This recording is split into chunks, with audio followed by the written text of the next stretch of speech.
Yo, what's good? It's your boy Kurt, and today we have another reaction, no?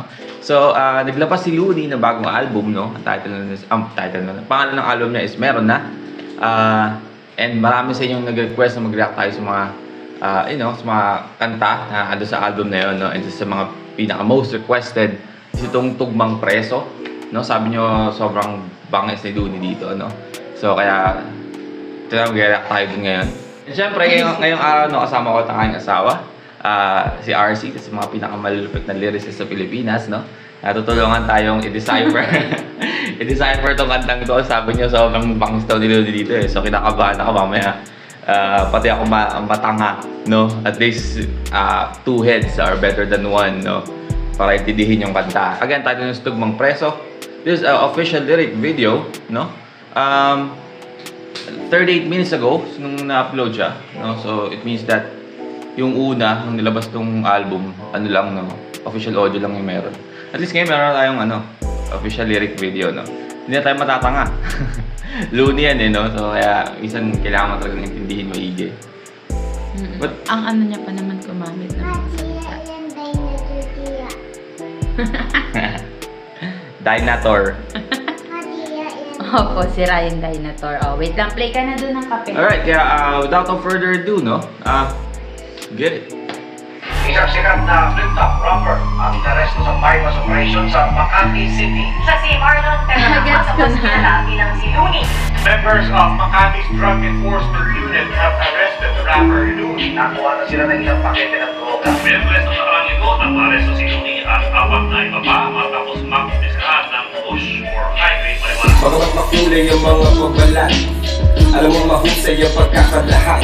Mga tunay na ganap, sinulat ng para. Kaya huwag ka nang magulat kung magtutugma lahat. Sapagkat ito'y galing sa memorya, isang napaka-importante na istorya. Ito ang aking personal na testimonya, pangontra sa mga ignorante na teorya.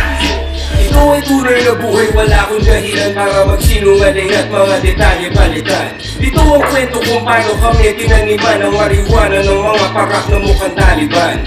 Hanggang alas 8 ng gabi sa Pilipinas, sa isang gusali doon sa may Ortigas. 8 oras bago ang rehas ay mahimas, kasama ko si Ron Henley ng Stick Figures. May interview kami sa radyo nung gabi na Wait lang. Tungkol sa marijuana. Okay, no? So, ibig sabihin pala, okay. So, ganito pala magiging setup niya, no? Magiging pala siya parang storytelling. Okay. So, basically ang magiging niya dito is yung kung paano yung nangyari during nung, nangyari sa kanya. Di magkakaroon pala tayo ng, ng buong kwento kung ano talaga yung parang pinaka-side niya, no? During nung, nung bypass operation na yun, no? POV niya, kumbaga. And tsaka, ang lapit pa nito, yung flow niya na parang pabagsak, yung ano yun? No. Yung parang pabagsak, yung umpisa ng flow niya, di ba? Ang lapit eh. Tsaka parang walang tapo na, na rhyme, no? Hindi, walang pinilit na rhyme, tuloy-tuloy, no? At tingnan natin kung magiging consistent siya sa, hanggang huli, sa buong kanta. Pero so far, man, napakalinis, mga parak na mukhang Taliban. Wala sa umpisa. Isang sikat na Ay, kanina flip-top pala. rapper ang inaresto sa bypass operation sa Makati City. Siya si Marlon Terranama sa Hari mas nga pala kilala siyang bilang si tugma, Looney. tapos preso Members siya. of Makati's Drug Enforcement Unit have arrested the rapper Looney. Nakuha na sila ng ilang pakete ng droga. Miyerkules ng nakarang linggo, nag-aresto si Looney at apat na iba pa matapos mag-discuss ng push for highway marijuana. Bagamat makulay ang mga pagbalat, alam mo mahusay ang pagkakalahat. Mga tunay na ganap, sinulat ng para. Kaya huwag ka nang magulat kung magtutugma lahat. Sapagkat ito'y galing sa memorya, isang napaka-importante na istorya. Ito ang aking personal na testimonya, pangontra sa mga ignorante na teorya. Ito ay tunay na buhay, wala akong dahilan para magsinungaling at mga detalye balikan. Ito ang kwento kung paano kami tinaniman ang marijuana ng mga parak na mukhang Taliban.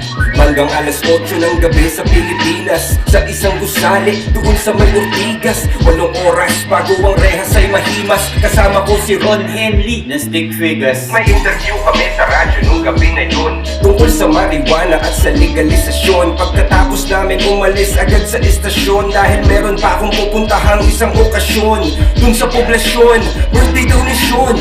Yun lang ang alam ko na detalye pa noon. Medyo masama ang panahon, umaambon, kaya tinext ko na si Utol, pumunta ka na ngayon.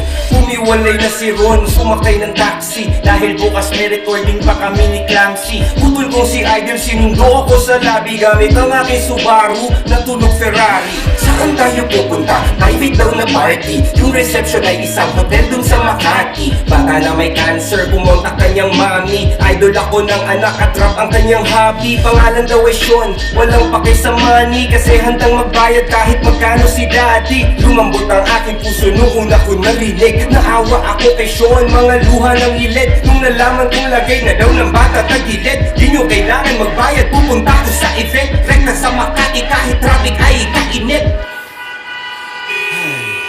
Kasama ko si Ruth at si Ivan, ang sikip, at si Kuya Albert, yung driver kong mabait. At saka si Idol, aking manager at kapatid na merong thalassemia, isang kakaibang sakit. Kailangan niya lagi salinan ng dugo na patawid. At dahil malapit lang sa hotel yung Makati Med, sumabay na lang siya sa amin para mas makatipid. Sabay na, pang isang kotse na na.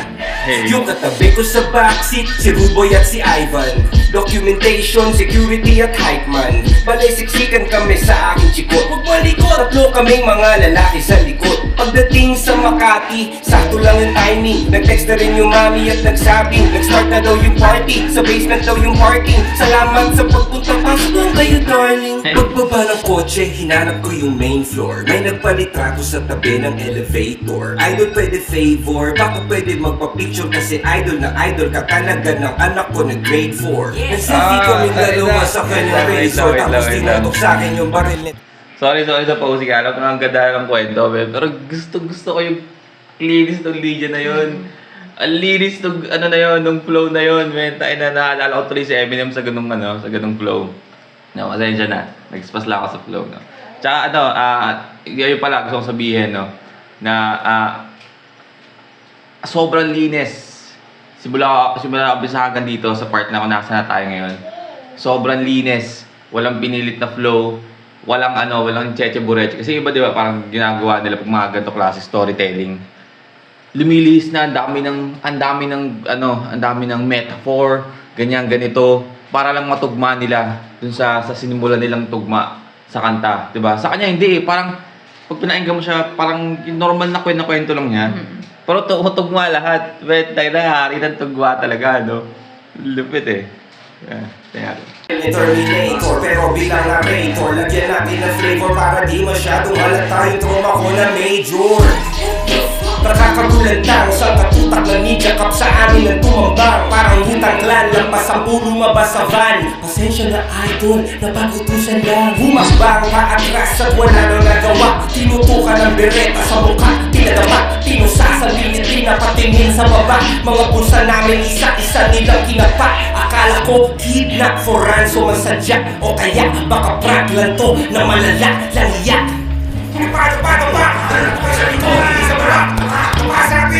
Nakadapa kami habang napapanood ang aking idol na kasalukuyang nakabukod. May tinabi silang kahon, malakas kanyang putod na meron tong mga lamang kontrabando sa loob. Tsaka na lang silang nagpakilalang mga parak nung isa na sa mga kasama nila na sapak. Walang uniforme at nakamaskara ng lahat. Walang mirandang binasa, basta-basta lang agad. Masika sa hotel at ang nakakapagtatay. Maraming CCTV, lahat nakapatay. Wala man lang bodycam na nakalagay. Kahit kuha man lang ng cellphone gamit kamay. Sabi daw ng pulis siya, sakin daw na pulis ka. Pero di makumpirma, kasi walang kahit may isang saksi na pumirma. Walang video ng palitan magmula nung umpisa. Kung under surveillance pala, dapat may footage ka. Diba? Kung under surveillance pala, dapat may footage na. Kung normal na tao, nagpa-viral pag nahuli siya, paano na lang kaya kung silumi pa? Nung nasagot ko yung ideya at aking kinundila, mga hulong nila bigla nagkaroon ng bumbilya. Para ma-promote sa pwesto, ako ang pinuntirya ng mga ninja cops na gusto magbida-bida. Diba? Bigla silang nakaisip ng ideya, kasi napanood nila yung live ko sa Pidea. Nung binan nila yung kantang Amats dahil sa tema, pero Maria Hibaga ni Sasa, walang problema. Aba kunyeta, talamak na ang taniman. Bypass daw kaso bakit parang madalian? Di ba dapat pinaghahandaan yan at kalimitan? Di naman mananang malayuan malapitan. May mga kamera na nakatago sa pagitan, kaya medyo window kasi walang video ng palitan. Akala ko ba bypass to na malakihan? Nakakapagtaka lang kaibigan. Gusto mo maintindihan at mabatid? Gamitin mo lang ang sentido kung magkapatid. Para sa 100,000 magpapakaastig, kaya-kaya ko yung kitain ng triple 1 gig. At kung pusher man ako na sinasabi nilang weed, bakit naman ako pa mismo maghahatid? Hindi nga ako lumalabas ng bahay tsaka beat. Hira mo makita sa kalsada tumawid. At bakit ako magbibento sa di ko kakilala? Kung sa eksena ko ay maraming nagmamariwana, bakit ko papahirapan ang sarili ko habang sinusugal ang karerang matagal kong pinagsikapan? Bakit isasama ko pa yung kapatid kong may karamdaman at cameraman para mag-vlog ng kaganapan? Walang saysay na mga baratang bawang haka-haka lamang para pangalan ko ay yung rakan. Alam ko meron akong mga paanan na tapakan, ngunit di ko yung sinasadya. Ako ay tao lamang, pinaglaban lang ang paglikha ng merong kalayaan. At kung yun ay masama, yun lang ang aking kasalanan. Goosebumps ako. What the hell, man? Short ko. Authorities seized 15 packs of high-grade marijuana from Pero Rojas. The rapper is denying the allegations against him. He says he may have been framed.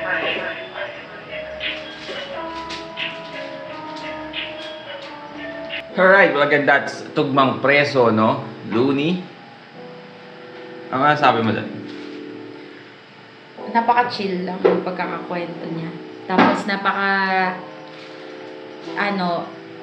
detail. Para sa akin hindi, alam kong hindi yun literal na detalyado. Kasi, syempre, may mga, pa doon. Kumbaga, alam mo yung parang sinamarize pero detalyado pa rin. Parang ganun yung dating pag pinapakinggan. Kasi hindi ka mabibitin, tapos aabangan mo kung ano yung susunod niyang sasabihin. Parang aabangan mo kung ano yung susunod na nangyari. Tsaka, tag dito. Kasi, di ba, kailan ba siya nahuli? 2019 na. Tapos ngayon lumabas. Hindi siya ngayon lumabas. Matagal-tagal na siya. Ata. Ito itong kantang itong Ngayon lumabas. Preso. Sana niya. Kaya nga, so ibig sabihin, parang pinaghandaan na talaga na kahit papano. Siyempre, lumamig na di ba? Tsaka mahanap siya ng tamang oras para ilabas yung Kaya kanta. nga, yan nga rin ko na pinaghandaan kasi para naman, yung siguro kahit walang nagtatanong, gusto niya lang yung side niya sa nangyari. Kasi nga, kagaya na nabanggit doon sa line na ayaw niyang masayang kung ano yung pinaghihirapan niya. Which is yung pinasok niyang career. Siyempre, gusto niya ipaglaban yung sarili niya sa way kung saan siya magaling, di ba? Which is sa music, di ba? Para yung kwento niya. Para sa kanya yung totoong nangyari. Pero isa lang masasabi ko, ang galing. Ang galing. Halupit na. Yung kwento niya, sobrang vivid. Sa utak ko yung sinasabi niyang kwento. Diba? Hindi kulang para hindi mo ma-imagine kung ano nangyayari. Hindi rin sobra para maguluhan kang i-imagine yung nangyayari. Tama lang para maintindihan mo, tsaka ma-amaze ka kung gaano siya kagaling tumugma talaga. Tsaka isa pa dun sa pinaka nakakakuha ng attention ko, yung sabi nga niya na surveillance nga, di ba? Pero bakit parang walang footage? Di ba? Na nag-bypass nga talaga. Kasi yun yung inano sa kanya. Kasi di ba, surveillance nga, di ba? Pag surveillance, pinamanmanan mo yung isang kaso o isang pangyayari. And of course, during nung time na yun, siyempre, paano mo mapatunayan na may ginagawa siya sa korte or kahit saan pa man kung wala kang video, di ba? Nasa mata mo lang nakita, minamanmanan mo lang, tapos sasabihin mo lang, di ba? Hindi yung sapat na ebidensya. Kaya nasa-surveillance ka para may video, para may katibayan na nangyayari yun. Pero bakit wala? Right? And isa pa, ito pa rin sa mga naisip ko na nung time na nahuli si Looney, is yung, kung nagbebenta siya ng marijuana, no? Bakit siya pupunta? Di ba? Napakalaking tao ni Looney, no? Hindi naman niya kailangan pumunta pa doon para sa palitan. Di ba? Hindi naman. Pwede naman siya magputos ng tao. Kumbaga kung totoong nagbebenta siya ng ganon, syempre, ibig sabihin, boss na siya, di ba? Mayaman na siya, bigatin. So, imimit na lang yung tao kung totoong ginagawa niya yun, kung bigatin din yung kukuha. Or kung pwedeng may iba pa silang transaction bukod sa kukuha sa kanya. Oo nga, I mean, Pwede niyang imit. siguro pwede yung gano'n, yung imimit niya, yung tao. Pero sa hindi ganong klaseng lugar. Oo. Di ba? Kasi kung big time ka na ganyan, na pusher, hindi ka, kilala ka pang tao, di ba? Ano ka, public figure ka pa. Hindi ka may pag-meet up lang sa ganyan, tapos sinet lang ng tao na may pag-meet up sa'yo. Di ba? So dapat, kadalasan ng mga ganun, may pag-meet up ka sa mga lugar na at the same time, hindi ka, tawag dito? Anong tawag sa lang yan? Yung Parang di ka alam mo lugi. safe ka din. Ganon. Di ka dehado. Yan. Tapos yung style niya dito, tapos yung beat, ang bomba, man. Na. Sobrang gandang choice ng type of beat, no? Kasi nasa gitna siya ng old school tsaka Yun din new yung school. nagustuhan ko. Kasi, hindi naman kasi lahat ng makikinig, tag dito, madaling maka-catch up ng kung ano yung sinasabi ng lyrics. Kasi sila sa tugtog or sa beat na ginagamit. Nababasag yung pandinig nila. Kaya yung iba, nawawalan na ng gana na pakinggan. Pero yung sa kanya, chill lang. Yun nga, may excite ka pakinggan kung ano yung susunod niyang sasabihin dahil doon sa nangyari sa kanya. So yun, kung i-score na dito, 10 out of 10, baka 11 pa no? Para sa akin, no? Pagdating sa begging lyricist, tsaka sa kung gaano katalino ginawa yung kanta amin. 100%. Ako, kung i-score ako kay Looney, lowest 500. Galing Galing I-score lowest. Ba't hindi ka mag-rapper? Rapper ako, gusto ko ikaw kasama ko sa flip-top. Mag-rapper. Hindi ako mananalo, siyempre. Rico. Alright, well, that's our reaction for today. Sana nagustuhan nyo, no? Leave a like and subscribe. Again, pipilitin natin mag-react sa mga, isa sa mga kanta ng album na to, no? Araw-araw. Huwag naman natin lahatin kasi may mga baby kami, no? Baka wala kami ng oras, no? So, isa-isay natin. So, ito muna ngayon, bukas. Napaka-angas. Angas, yeah. And that's our reaction for today. See you on our next vid. Stay awesome.